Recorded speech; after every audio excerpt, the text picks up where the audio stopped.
এ খাদিজা, সারাদিন দিনের দাওয়াত দিছি, পেটে কিছুই নাই, ঘরে কোনো খাবার আছে কিনা? আম্মাজান খাদিজা বলে, ওগো প্রিয় স্বামী, আমাদের ওই যে ছোট একটা বকরি আছে, শুধু ওই বকরি থেকে সন্ধ্যাবেলা এক পেয়ালা দুধ দহন করে আপনার জন্য রেখেছি।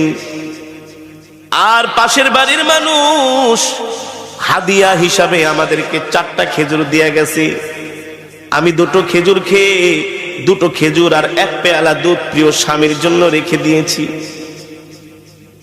আপনাদের কাছে আমার প্রশ্ন, সারাদিন না খাওয়া মানুষের কি এক পেয়ালা দুধে কি পেট ভরে, তৃপ্তি মিঠে?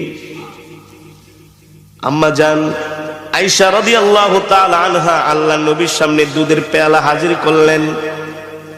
নবীজি অর্ধেক টুকুন দুধ খেয়ে অর্ধেক টুকুন দুধ আম্মা জানকে দিয়ে দিলেন। নবীজি একটা খেজুর খাইলেন, আর একটা খেজুর আম্মা জানকে দিয়ে দিলেন। আম্মা জান বলে, ওগো প্রিয় স্বামী, 2টো খেজুরি আপনি খেয়ে ফেলেন। আল্লাহর নবী বলেন, না না না, আমি আমার হাত দিয়া তোমাকে একটা খেজুর খাওয়ায় দিব। আল্লাহু আকবার। এই কথা বলতে বলতে হঠাৎ করে নবীজির চোখ চলে যায় আম্মা জানের কাপড়ের দিকে।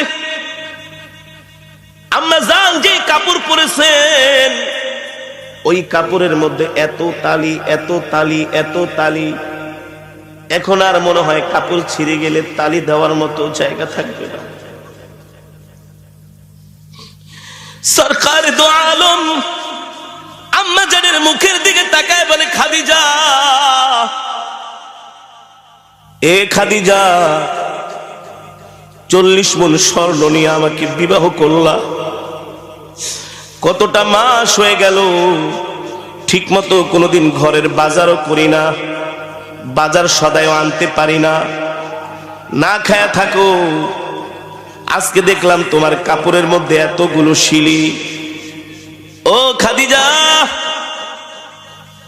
একবারও বাজারের জন্য বললা না, কোনদিন বললা না বাজারে যাচ্ছেন, বাহিরে যাচ্ছেন, কিছু খাবার নিয়ে আসেন, এই কথাও বললো না। আমার কাপড় ছিঁড়া গেছে, একটা কাপড় পর্যন্ত নিয়ে আসেন। খাদিজা রে,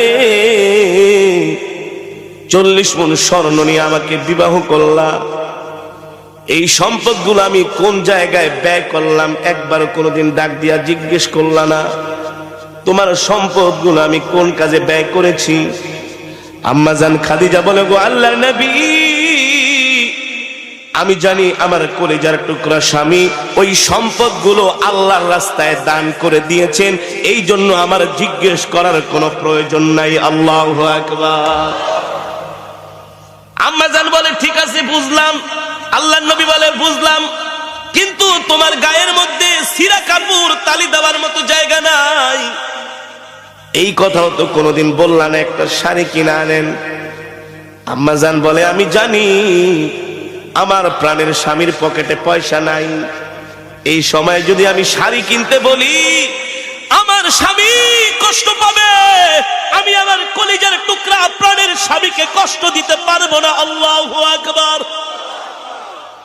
কষ্ট দিতে পারবো না,